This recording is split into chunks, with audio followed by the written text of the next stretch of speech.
Remember when we were younger, we would hear some interesting tidbit about someone black who had invented something or done something significant in history, and we would wonder aloud, wow, I wonder why they don't teach us that in school. Well, I would argue some decades later that we're in no better position now with regards to our mainstream educational system and what it teaches our young people and our not so young people about our history. You know, Carter G. Woodson, the author of the book, The Miseducation of the Negro, asserts that a man receives two educations, one that is given to him and the other that he gives to himself. Well, we're about to take the long journey into looking into the historical contributions of people of African descent. Where will we begin? I mean, what have we done? What have we contributed to world civilization in the areas of mathematics, science, architecture, astrology, astronomy, medicine? If we wanted to find out, where would we begin? Well, we can begin in the most ancient of days. We can begin with an African, a multi-genius of a man. His name, Imhotep. Imhotep was the first multidimensional character in human history. There was no personality in human history that we can read about, that's written about before Imhotep, a black man. The first person with texture in human history. In other words, everybody before that was mentioned, you mentioned the name. You had the name of kings. You had their name, but you did not have any details about them. The first person we have details about in history is a black man, Imhotep. His greatest contribution was in the science of medicine, that of being the world's first physician. He had such a profound impact on the idea of what is a scientist, what is a thinker. See, Imhotep was a quintessential scientist.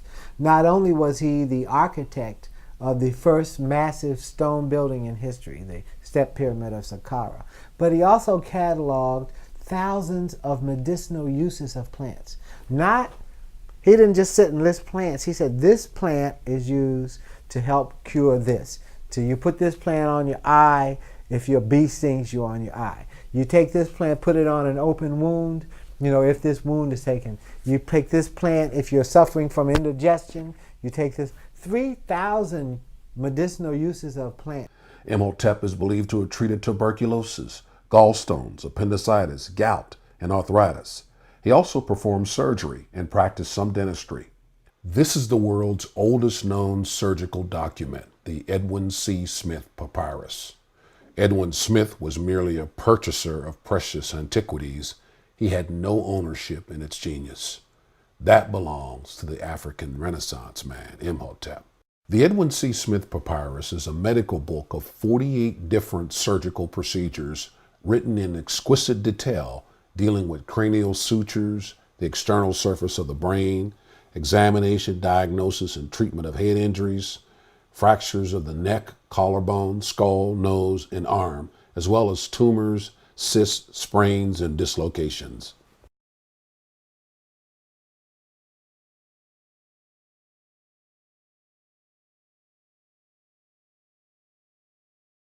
Numbers Fibonacci, yes, brought it to Europe first in 1202, but the Europeans didn't accept it because the church said numbers are works of the devil.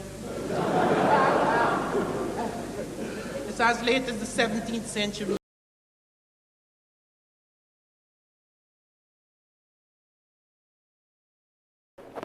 He said that he became more alert and more human being. He became more, you see, Malone became a more human being. Not just human being, you became a more yourself. You achieve your destiny when you go to Kemet school. You became a human being, more human. We are a human being already, but more human being. That means more wise. And when you go to Kemet school, when Plato himself compared what they do in Kemet school, I give Greek because it will be no debate. You see, it's our school in Greece, the way we are doing things is just for creatures like pigs. You see, like pigs. You see, and he say, myself, I'm ashamed. Myself as a plate, I'm ashamed. We do things like that, is a shame. And also, not only for myself, for all Greek, the Greek world is a shame. What we can do, our education, when you compare with a Kemet, is not even for human beings, it's just for pigs, for animals. Because it's from that area we find the oldest documented civilization in the world. From the Nile Valley, we know that the people of ancient Kemet were African, had dark skin, and we do know that from the Nile Valley, our ancestors created the first alphabet called Meta-Neter, which the Greeks renamed hieroglyphics. We also know that our ancestors created the first paper, which was made from the papyrus plant, the first clock, which was a water clock. Another Greek name for that is Calypsodra, but a lot of the things that have laid the foundation for us today that have allowed us to be able to write down our history and to be able to pass that on, we've only been able to do that with many of the inventions that our ancestors created. Whether you're dealing with engineering or technology, when you talk about writing and reading, when you're talking about the refinement of speech, when you talk about grammar or the dialectic, or if you're talking about concepts of astronomy or music. The people from the Nile Valley were the very first people to develop a concept of time. Time is a concept that sprang from the minds of African people. They were the first people to divide the day into 24 hours. They were the first people to develop the calendar, 365 and a quarter days. They were the first people to build with stone. They were the first people to develop systems of education. The first universities, they invented writing, they invented paper, they developed libraries. They were the first physicians, the first psychologists, the first dentists, the first brain surgeons. They were the first governors, the first rulers, the first men and women to orient structures to celestial bodies in order to harness the spiritual energy that's generated within a structure that is properly aligned to celestial spheres. So in other words, they were human beings who knew how to manifest the power of God on earth. I think the most important contribution that was made was the creation of a system that transfers and transmits information from one generation to the next one. And when the Perank, P-E-R-A-N-K-H, which is the Temple of Life, was created in Kemet, it allowed the transference of information to come down from one generation to another, which would include the study of the heavens, it would include the study of nature around, it would include understanding geology, understanding geography, and everything that every generation learned, they would hand it down to the next generation in order to improve the conditions of the human family. Greeks and others desired to go to learn, and the foundations of mathematics and science that they contributed, they learned from the Africans. In fact, has its root in Africa. In other words, the great achievement of the Greeks in science, mathematics, philosophy, art, and culture has its root in Africa. In fact, Greek philosophy was considered a foreign philosophy. Many of the Greek philosophers were killed or exiled or had to commit suicide because they were teaching a foreign philosophy. This book by George D.M. James details what was the legacy that the ancient Greeks obtained. When Thebes was established as a major university center a couple of 2000 BC and 1500 BC, the Greeks were not involved in the process. The Greeks did not come until another 1,000 years in any serious numbers to relate to the African development in the Great Temple Age, the third. And this enormity of Thebes was recognized by Homer in the Iliad or Odyssey. He refers to the greatest city of the ancient world being Thebes, or Waset, the city of 100 gates. And Dr. Chancellor Williams points out in his book that Thebes was an enormous development, and it is the major center and beginning of black history and black domination of world history.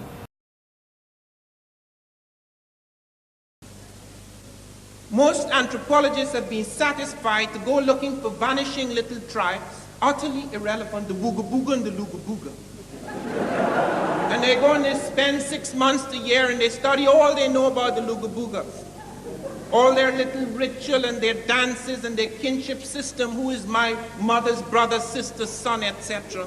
Utterly irrelevant to any illuminating vision of African civilization. And they come and they extrapolate masses of things about it. And so we have thousands and thousands of books about Africa that tell us absolutely nothing about the quintessential African. Africans with jet black faces once walked the earth all alone, no other races, until he traveled to the other lands colder than the motherland, and then the cross began. That's when the frost began, the pigment loss began. The further north this man traveled as he crossed new land. The man in the ice who once walked in the sand, soon he began to lose his This is a tan. figure, a sculpture that was found Get on the in inside. early Europe. And one of the things that they have He was still discovered is African. that many of the sculptures of early Europe show various African types. In fact, 55,000 years ago, according to 3 labs, the University of Oxford, the University of Hawaii, the University of California at Berkeley have come to the conclusion that there are no people on the earth 55,000 years ago who are not black Africans. They have trigonometry.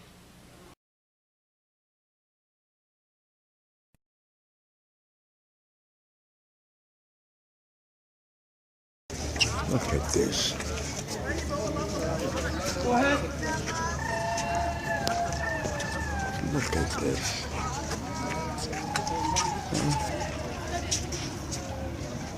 Who built like this?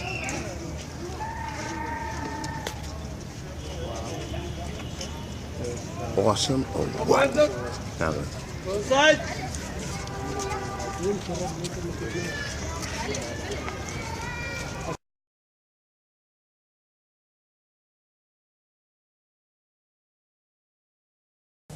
Everything is an echo and echo and echo. They haven't even begun to question the basics in this civilization. As Dr. Diop has shown, that a great deal of the Greek science, and we're not attacking the Greeks, because they had their own genius too, but the basis, all these things they claimed, you see, Hippocrates, taking sections. When you go and look at their medicine, I spoke in Atlanta to the Center for Disease Control. Africans had aspirin before us. They were using Salix capensis, which is salicylic acid, the main active ingredient in aspirin. They were using tetracycline 14 centuries ago in Nubia.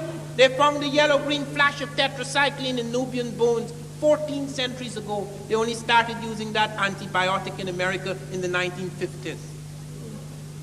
They pioneered in several operations. They pioneered in the cesarean operation. Dr. Finch has written a fine thing on the cesarean. At the time when that operation was experimental in Europe, people like Dr. Felkin went into Africa and observed the Banyoro surgeons performing the cesarean, and the mother was hale and hearty after 4 or 5 days. No woman survived the cesarean in Europe in the 1870s. None. No woman survived. And they observed the operation, the way they stitched, the way they opened the belly, the way the kind of instruments they used. They observed they were using one of the instruments, the cautery iron, with such fantastic skill. It was very minor tissue damage that caused great ruptures in the European hospitals. They found that Africans were using both anesthetics and antiseptics in their operating theaters at that time, when in Europe, Lister had only introduced antiseptics 2 years earlier than the witness of this operation, which the witness said must have been going on for quite a while, because the Africans were performing with routine skill what was then experimental surgery in Europe. No wonder powers. No wonder she said, son, remember the powers in the knowledge. Point to the fact that the calendar we use today is derived from the Egyptian. They were the first people to invent the second of time, the second of art, the hour, the minute. Their astronomical observations over many years produced these ideas, these precise quantities and volumes and times and standards, which were later to dominate the world. The Babylonians did not have any proper calendar. The Egyptians had the 365 1/4 days. Uniquely shaped crown of the Egyptians. They found the palace facades that were later used by the Egyptians, and above all, they found the hieroglyphs So that the world's first major writing system is not even Egyptian, it is Ethiopian. Back in the day, schooling, blind and unwise to the lies my professor was spewing forth like it was written in stone. I didn't know that under him, the truth was unknown. Nation in astronomical circles that Kenneth Brecher of the Massachusetts Institute of Technology in Cambridge, Massachusetts, he said, the Africans have no business knowing any of this. All destroyed. And yet the most significant that we have 10 major medical texts in African languages. The first medical texts in the world are in African language. The first mathematical papyri which you saw this morning, that's African. Those are the first. Even today, with all the destruction, we could still go back to the African documents and show them on a screen. The Ebers Papyrus, the Edwin Smith Papyrus, the Smith Papyrus, which is 1500 BC. They have chapters on helminthiasis, ophthalmology, gynecology, pregnancy diagnosis, circulation of the blood, the pulse, diagnostic percussion, all that, chapters, intestinal disease and all that 1500 years before Christ.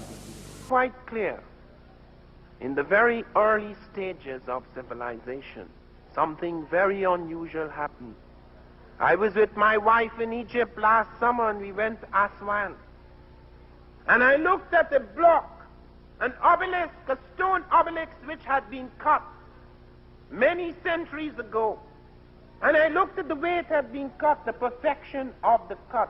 I looked at the stone. And I wondered why they had abandoned this obelisk. They abandoned it, they said, because it had a flaw. And I looked carefully. It is true, my eyes are not what they used to be. I could not see this flaw, so I used my hands, which are extremely sensitive.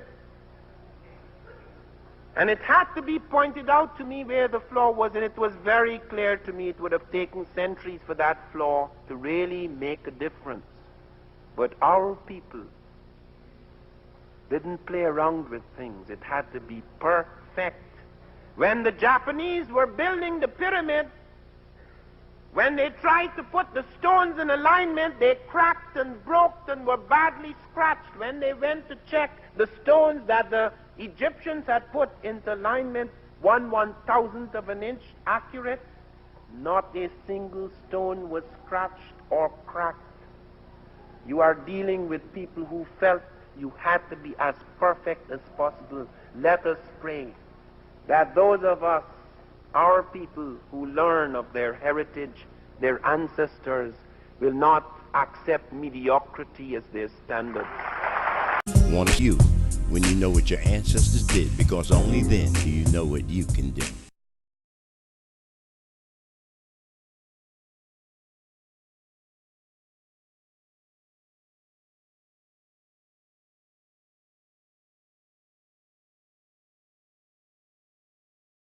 The power's in the knowledge.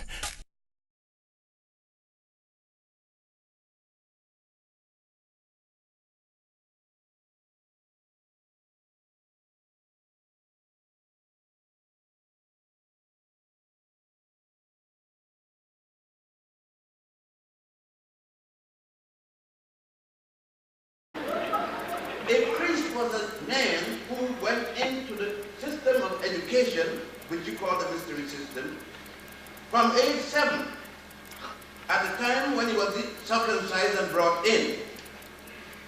At age 47, 40 years of training, studying the 7 liberal arts, science, law, engineering, all that goes with it, and he had qualified in each of his degrees. He became known as a priest.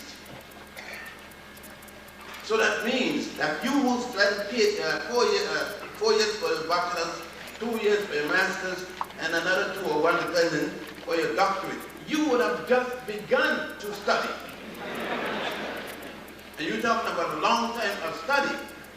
You would have been there 40 years without ever going to see your parents or anyone else. The pyramid rises to a height of 481.5 feet. It is built of 2.7 million blocks of stone. The smallest stone is 2.5 tons, and the largest stone is somewhere between 70 and 100 tons. If you were to take the intact masonry of the Great Pyramid, by the way, can you hear me in the back? I don't want you to miss any of this. If you could take all of the intact masonry of the Great Pyramid and cut it up into 1-foot blocks, you could build a wall that would circle 2/3 of the globe.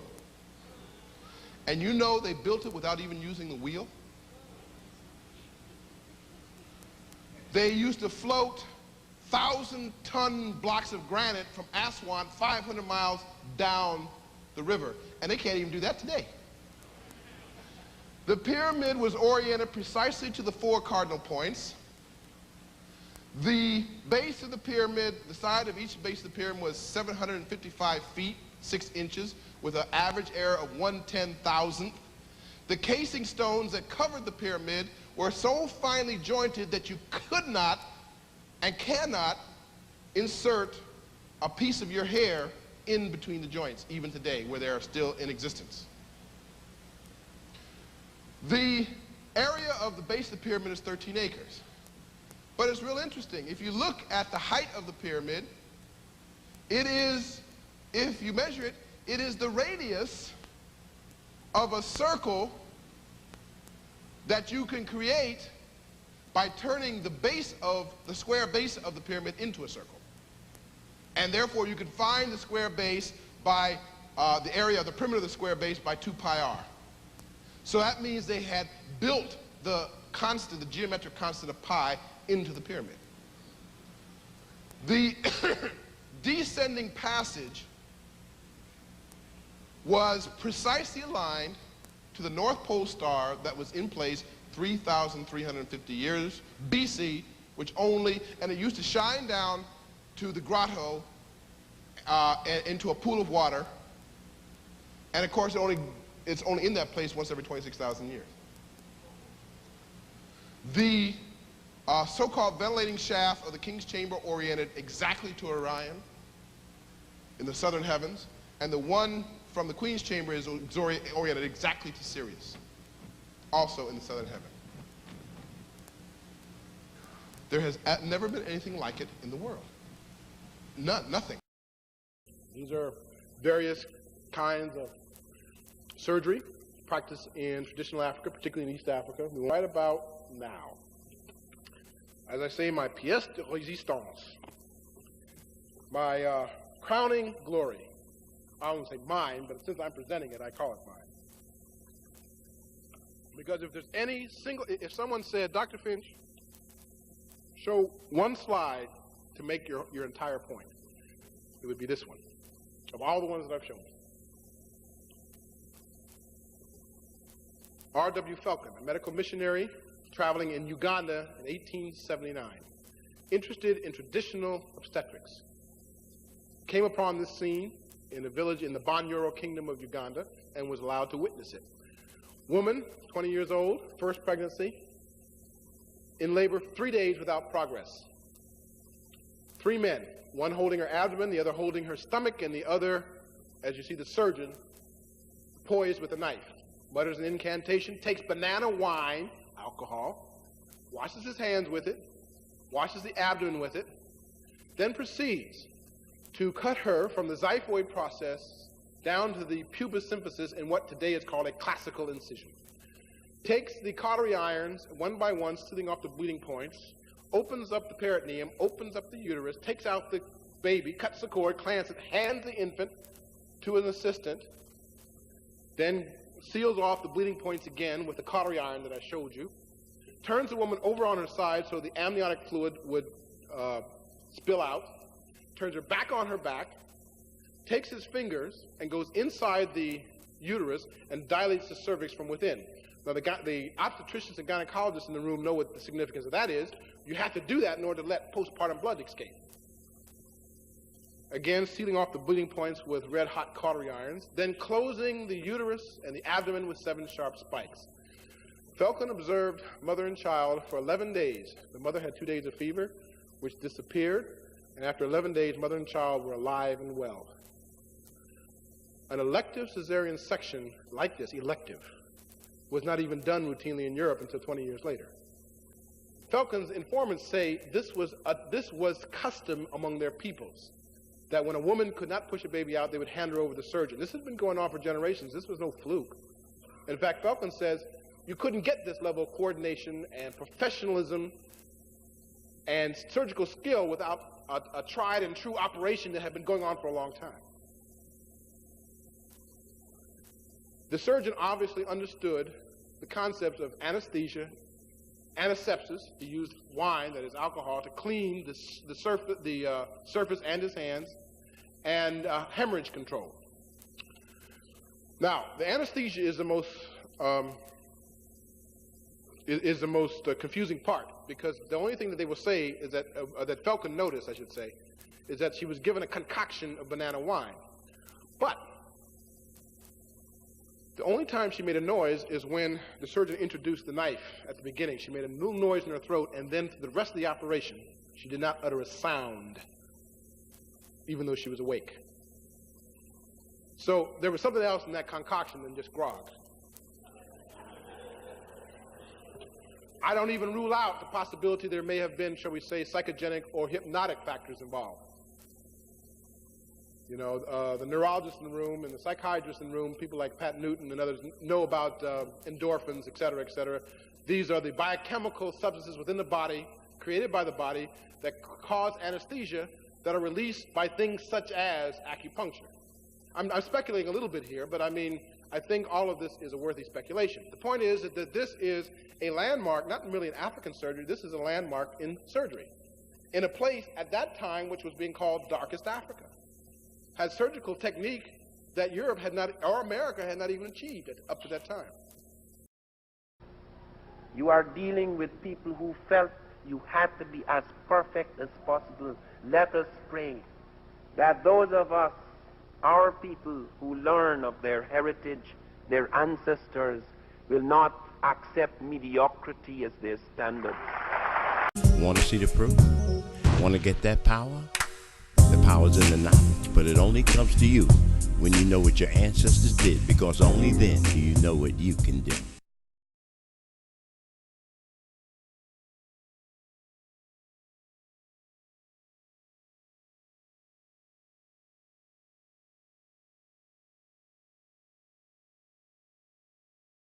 The power's in the knowledge,